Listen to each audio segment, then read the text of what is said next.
Pernyataan kontroversial kembali dilemparkan Dr. Tifauzia Tiasuma di tengah polemik kasus hukum yang menjeratnya. Dalam siniar Forum Keadilan, Tifa menyebut bahwa dirinya bersedia mengobati Presiden ke-7 RI, Joko Widodo, yang menurut klaimnya tengah mengidap penyakit autoimun berat, klaim yang berseberangan dengan penjelasan resmi istana. Sebelumnya, Jokowi diberitakan mengalami alergi kulit yang menimbulkan iritasi. Ajudannya, Syarif Muhammad Fitriansyah, menyatakan bahwa kondisi Jokowi hanyalah alergi kulit biasa dan bukan penyakit serius. Namun, Tifa memaparkan narasi berbeda. Ia menilai gejala yang dialami Jokowi lebih menyerupai autoimun agresif, dan mengatakan bahwa kondisi itu dapat membuat pasien mengalami fase flare-up dan flare-down yang membuat gejalanya tampak fluktuatif. Tifa menjelaskan bahwa pada fase tertentu, penderita autoimun bisa mengalami pembengkakan, kemerahan, hingga kulit mengelupas, lalu tampak pulih kembali dengan ciri seperti moon face. Ia juga menyebut bahwa gangguan autoimun tidak hanya merusak kulit, tetapi juga melibatkan sel-sel organ yang saling menyerang.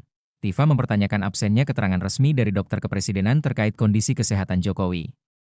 Ia mengungkap bahwa seorang komisioner yang disebutnya sebagai Profesor X sempat bertanya apakah ia bersedia mengobati Jokowi bila diminta. Tifa menyatakan bahwa sebagai dokter ia lebih dari siap, dan menegaskan bahwa kesediaannya tersebut adalah panggilan kemanusiaan. Bukan agenda politik ataupun bagian dari mediasi dengan kubu Jokowi. Ia juga memastikan bahwa dirinya memiliki izin praktik yang sah. Pernyataan ini muncul di tengah statusnya sebagai tersangka kasus dugaan pencemaran nama baik terkait isu ijazah palsu Jokowi. Selain dirinya, Rai Suryo dan pakar forensik digital Rismon Hasiholan Sianipar juga ditetapkan sebagai tersangka. Tifa sempat menyebut dugaan bahwa Jokowi mungkin menjalani pengobatan di luar negeri. Ia meminta agar hal tersebut tidak dilakukan secara tertutup bila benar terjadi, karena publik menurutnya berhak mengetahui kondisi sebenarnya.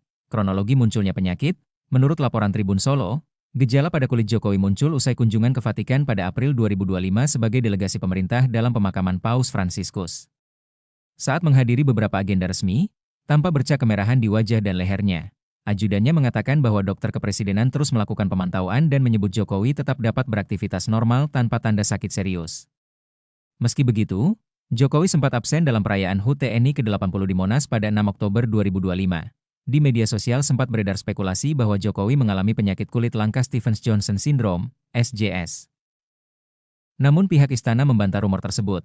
SJS sendiri dikenal sebagai gangguan serius pada kulit dan selaput lendir akibat reaksi berlebihan dari sistem imun terhadap obat atau infeksi. Di tengah simpang siur narasi kesehatan Presiden, pernyataan Tifa kembali memicu debat publik, terutama karena ia mengklaim mengetahui gambaran penyakit Jokowi secara lebih mendalam sekaligus menawarkan diri menjadi dokter yang siap menangani penyakit tersebut. Download Tribun X sekarang, menghadirkan lokal menjadi Indonesia.